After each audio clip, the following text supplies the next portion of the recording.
saya datang ke Indonesia tahun 61. Saya belajar dulu cukup lama, 13 bulan bahasa Jawa, sampai cukup lancar. Kemudian bahasa Indonesia gampang. Dan karena saya di Indonesia menjadi besar dalam lingkungan Jawa, hidup bersama orang Jawa sampai hari ini, masuk akal saya mempelajari etika Jawa dan akhirnya menulis buku juga tentang etika Jawa. Dan tentu ada gunanya dari sudut bahasa, karena gramatika, cara berpikir orang Jawa juga dalam bahasa itu sangat berbeda dari bahasa-bahasa Eropa. Bahasa Melayu yang jadi dasar bahasa Indonesia strukturnya sebetulnya sama dengan bahasa Jawa, tetapi sudah dikompromikan sehingga orang masih bisa omong bahasa Indonesia dengan berpikir Inggris atau Jerman, tapi bahasa Jawa itu tidak mungkin.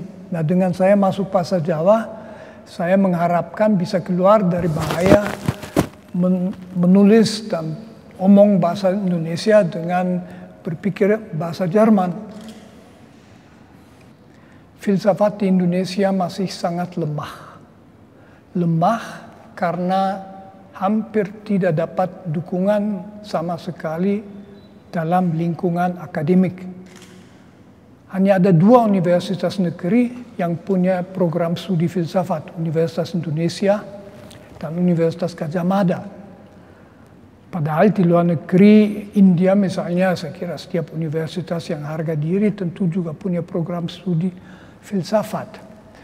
Jadi itu saja menjadi suatu hambatan, tentu lalu tergantung dari apa yang mau dicapai oleh penulis, apa dia mau mencapai suatu publik.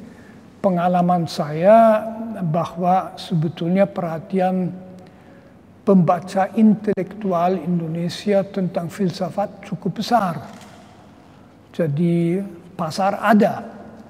Tentu yang dimaksud adalah memang lingkungan intelektual filsafat dalam arti ilmu filsafat bagi orang yang sama sekali tidak biasa berpikir teoretis kritis terlalu berat. Tetapi tidak perlu menulis hanya untuk orang yang pernah belajar filsafat. Jadi saya kira orang intelektual biasa di bangsa ini mesti bisa mengerti dan itu mungkin.